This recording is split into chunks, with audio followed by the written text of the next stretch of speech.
The NRL SA 2015 season continued over the weekend with representative trial games for selection of the state senior, under-18s and under-15s teams. Hi, I'm Adrian Davies and this is the Fresh 92.7 NRL SA weekly recap. On Saturday evening, City North defeated City South 34-10 in the annual West End Draft representative game at Hanson Reserve. After a back-and-forth game for the first 15 minutes of play, Norths were first on the scoreboard through second rower Chris Brown, who sidestepped around the Souths line. From there, Norths controlled the game, blocking multiple pushes from Souths whilst continuing to score themselves. Leading 16-6 at half-time, Norths used their body strength to score in the opening minutes of the game, which set the stage for another North-dominated half. West End man of the match was awarded to Norths lock Jake Deasing, who played an impressive attacking game and scored 2 tries. We're here with the West End Draft, City North versus City South trial match, where North defeated South 34-10.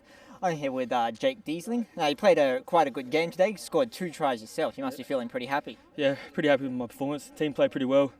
We had a slow start, but we gelled in the end. Now, it's the first time you guys have played an actual game together, so what was it like sort of bringing all these teams together into one? Well, a lot of us have played against each other, so it didn't take that long to gel. We had training Thursday, so it'll come together pretty quickly.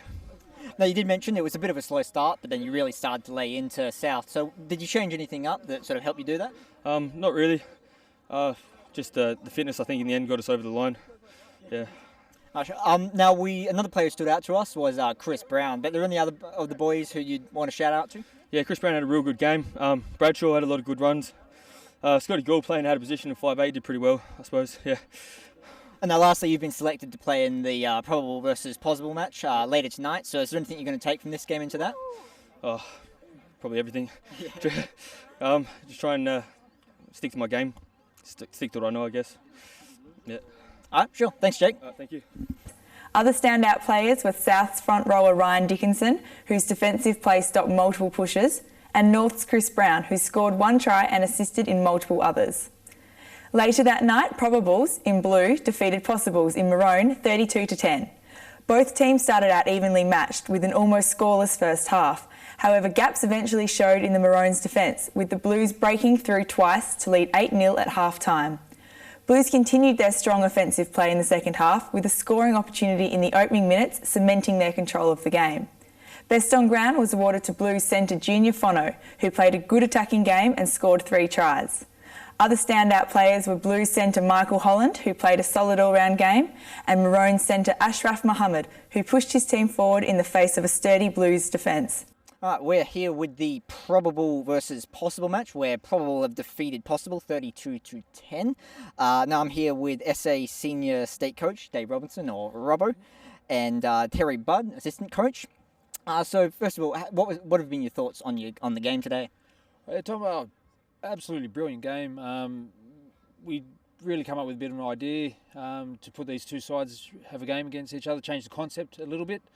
But they played unreal, and it gave us a really good opportunity to look at some of the players, both new to the game and also new to this competition, but also a few of the older guys that have really decided to put their hand up this year and really push for that state carnival up in Darwin. I just think it's very, very good at the moment how we've got all the boys together, the Kiwi boys, the Aussie boys, and we're just sort of bonding. We've got about 4 weeks from the carnival and we're working on it. That was a very close game to begin with. I think it was a scoreless 20-25 minute first half. So what was that the kind of useful in terms of seeing, especially in terms of fitness, exactly what you will need to be working on? Or most definitely, like 25, 27 minutes before a point has been scored in a SRL game is almost unheard of. And the guys out there, they just kept aiming up and defending. Obviously, towards the end of each half, the probable side sort of capitalised on that and took advantage of the extra defensive work that had been done in that half. But it was just blowing my mind how guys kept aiming up and kept doing what they had to do for their teammates. Yeah, I just think it's holds us in pretty good stead in 4 weeks' time when we play Western Australia, Victoria, Northern Territory, where we're going to get really 3 hard games in 3 days, and this is part 1 of the 4 week till we get to that game, first game. So I think we're on our way. Now, speaking of those 4 weeks, is what in particular do you intend to be sort of working on, especially taking away from this game today? Yeah, so from this game today, we've got Scott at 26 is going to be chosen. We've got 2 weeks away. We've got SA State versus an SA Country game up at Port Pirie. Just using that as a good trial run for the boys. Obviously, from that game, we're going to have to cut the squad down to 20, and from there, so that'll be our final 20 for the state carnival. But obviously, by keeping some guys in the squad of 26 to start, getting them prepared with the systems and structures that we want to put in place. It'll be, if somebody does have to pull out through injury or anything like that, mate, we know we've got a more than capable replacement for them. Yeah, it's as Robbo said, we've got systems in place, and if we have any injuries, we know that we've got players that will be able to sort of just fit in and fill in at a minute's notice, so it'll be good. And then lastly, this year you're going to be playing up in Darwin as opposed to down here in South Australia. So how are you sort of planning to prepare for that big change in weather, especially? Oh, it's probably...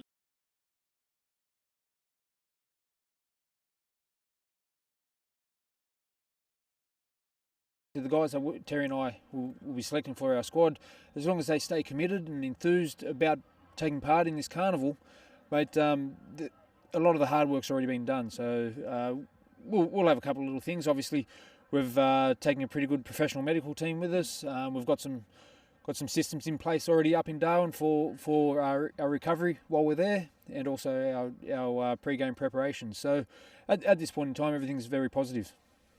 Yeah, I think we've got a couple of hard sessions before we go away. Robbo and I'll put the boys through, so if we got club football, back to club football next week and see how things go. But the boys will get on the track and we'll work hard.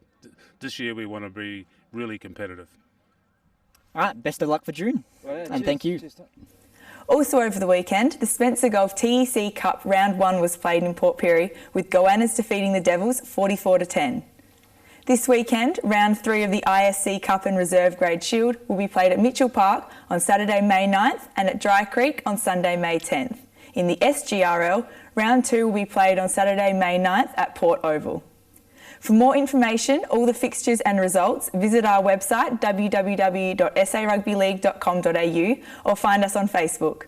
I'm Adrian Davies and this has been the Fresh 92.7 NRL SA Weekly Recap. See you at the games.